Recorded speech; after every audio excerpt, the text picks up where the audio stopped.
This is Alayna Spirit at Alayna Spirits on the YouTube, Alayna Spirit at live.com, and alaynaspirit.com on the web. Okay, today we're going to start kind of moving into the advanced a little bit. We're going to backtrack, try to pull in some new concepts. I've been learning so much lately. It's absolutely incredible. So I thought I'm going to start with a slideshow. We haven't got to the numbers yet, so we're not doing that. We're going to finish off with these last three symbols. Okay, we're going to, now remember, it's not so much what I say, it's you focusing on these ancient symbols to activate the dormant areas in your mind. And we're going to go back and deal with a couple more, and then the ones that are in the middle there. So we're going to start, I guess we're going to, I almost forgot, the pine cone, the pineal gland, okay? This is in the middle. You should get a real pine cone. I just wanted to get the idea across. This is really very, very important.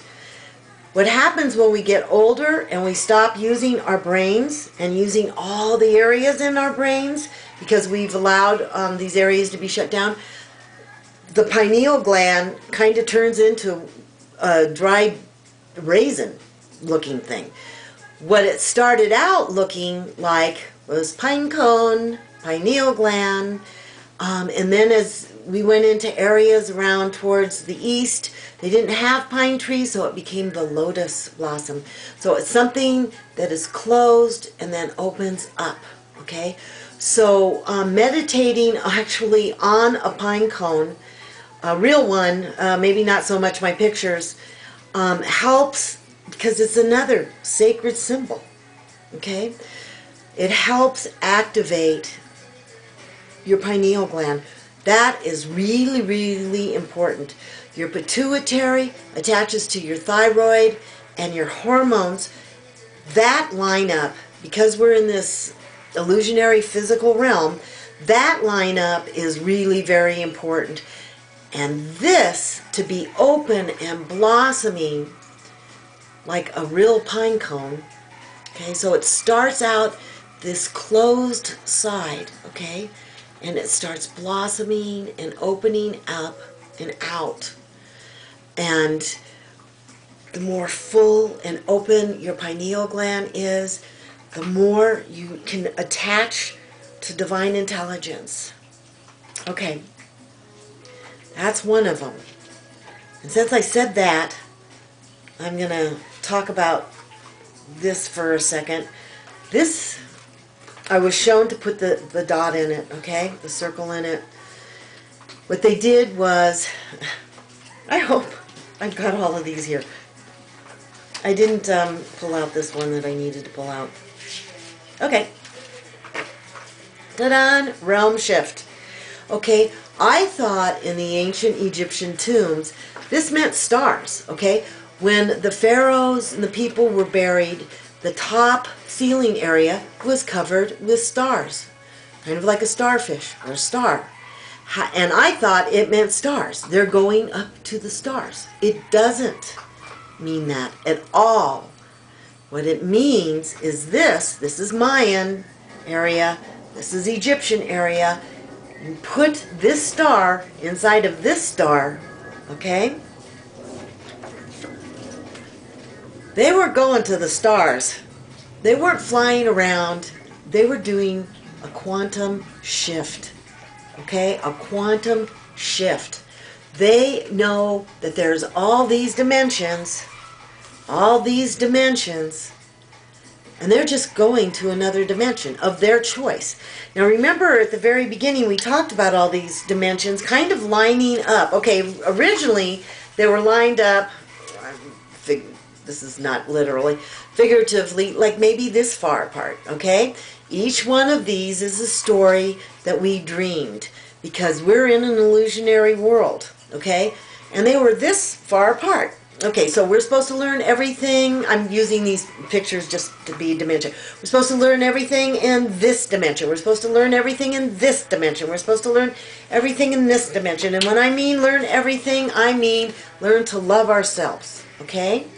Learn to love ourselves. When we look in the mirror, mirror, mirror on the wall, who's the fairest of them all? And then I would always go, well, she is. She's prettier, she's smarter, she's taller, she's blonder. I think I'm finally settling with I'm short, brown, and round. I don't know. That's just my genes. So, you learn to love yourself completely and reattach to divine intelligence. So I did that in this dimension. Okay. I did that in this dimension. I did that in this dimension. So what's happening is game over, game over, game over, and they're all of them, instead of being so far apart, they're getting closer and closer and closer. And if we've been doing our homework, and what I'm finding out is 144,000 have been doing their homework, okay? We're going to be merging all of these, just like that movie I talked about at the beginning, merging all these dimensions into one, up into the light, okay?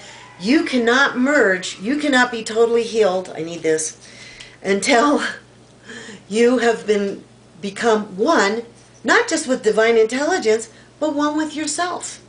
And love yourself. And when you look in that mirror, you go, wow, I'm really a good person. And wow, I really love myself. And when I can do that, I can accept and love everybody else and have a lot more patience with other people. Trust me. Sometimes too much patience. Okay, so, okay, here we back. Okay, so they told me to put the Stargate, the door, the hole here in the middle of this. It'll help you focus. This is a realm shift. Hello, what did I do with the other realm shift?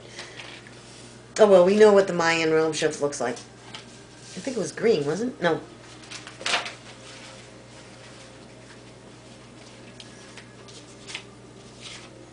Okay, I can't even find it.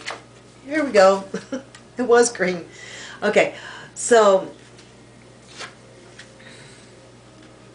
remember how Jesus says, you never die? Okay, the only way we can ever die, because all we are is conscious energy, okay?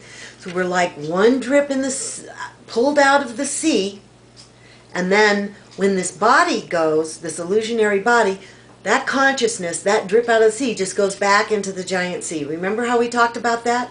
Okay, once you start understanding that all of this is illusionary, and there are different realms, what the Egyptians and what the Mayans and what the Peruvians and what the Hindus did, and a lot of other people, they started melting and merging all of these different dimensions, and then instead of dying, they just went to a different dimension. Okay? So the consciousness never dies. The only way that you can ever really die is to allow all the light, all the love, all the joy, all the self-love out of you until you choose to become total darkness.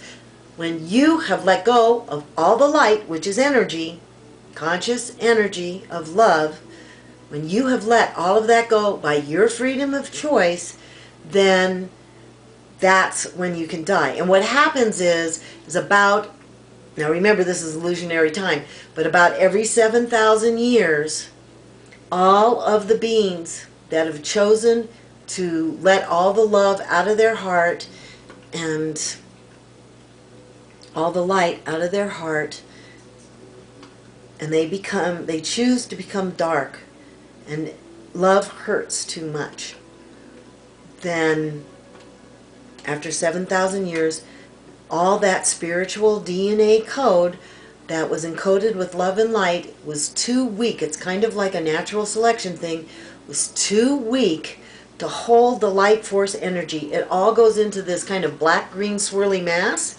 They take that energy and they reconstruct it into new spiritual DNA codes, hoping that that spiritual DNA is strong enough to hold the light.